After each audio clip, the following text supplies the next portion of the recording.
Come va? E bentornati sul mio canale. Come sempre, prima di iniziare il video vi ricordo di iscrivervi qui sotto al mio canale di YouTube, di attivare anche la campanellina così sarete sempre aggiornati su tutte le prossime novità. Oh, molto bene. Allora vi registro questo brevissimo video per informarvi che da oggi sono partite le lavorazioni dell'assegno di inclusione di metà mese. Ma non solo, perché la cosa non finisce qui, perché pare proprio che in questa data sia in programma anche pare che sia in programma anche lo sblocco delle domande ferme e ancora non esitate. Detto questo, vuol dire che nei prossimi giorni arriveranno le ricariche da parte dell'INPS per i nuovi percettori. Quindi le lavorazioni sono partite e come vi dico sempre, andranno avanti anche durante tutto l'arco della giornata e anche nei prossimi giorni.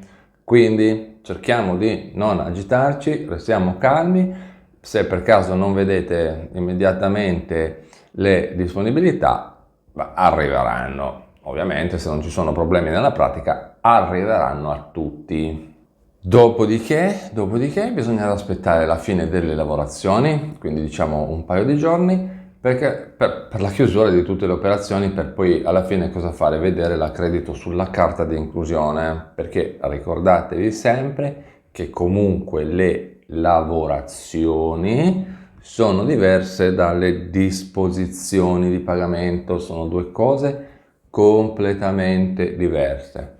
La data della disposizione di pagamento vi dice esattamente il giorno in cui viene fatta la ricarica, ok?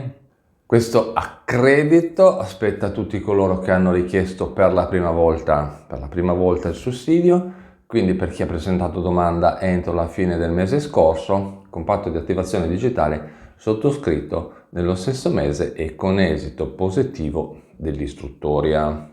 Poi, prima di concludere, vorrei anche dirvi un paio di cosine.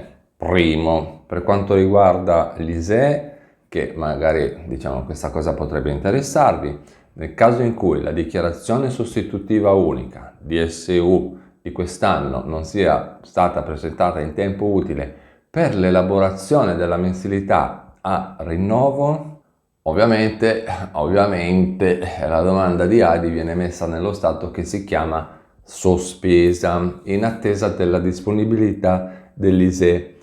Quindi appena poi sarà disponibile l'ISEE aggiornato con tutti i dati, bla bla bla, la solita menata, le eventuali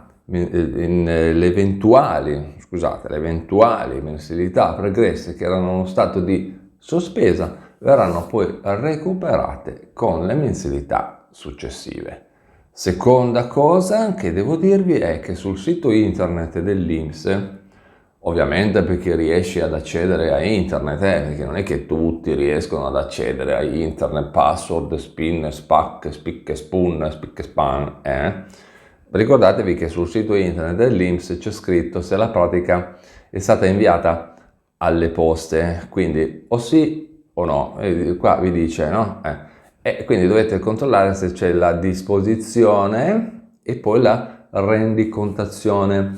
Una volta che avete verificato quello, allora diciamo che è inutile chiamare l'INPS, ma bisogna controllare che la posta abbia accreditato tutto quanto, perché lo sapete, ve lo dico sempre, una volta che l'INPS dà le disposizioni, manda i soldi alle poste, sono le poste che hanno in mano i vostri soldi, quindi dovete chiamare le poste. L'INPS in quel caso non c'entra assolutamente niente, anche come dico sempre, raramente l'INPS quando paga poi fa dei ritardi, di solito i paciocchi vengono dopo, a metà strada, no? Tra l'INPS e le poste a metà strada c'è sempre qualche paciocchino, vabbè, comunque voi dovete chiamare le poste.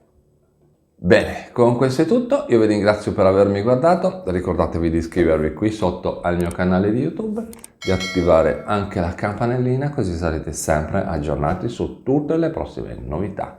e noi ci vediamo in un prossimo aggiornamento sempre qui sul mio canale di YouTube. A presto, ciao!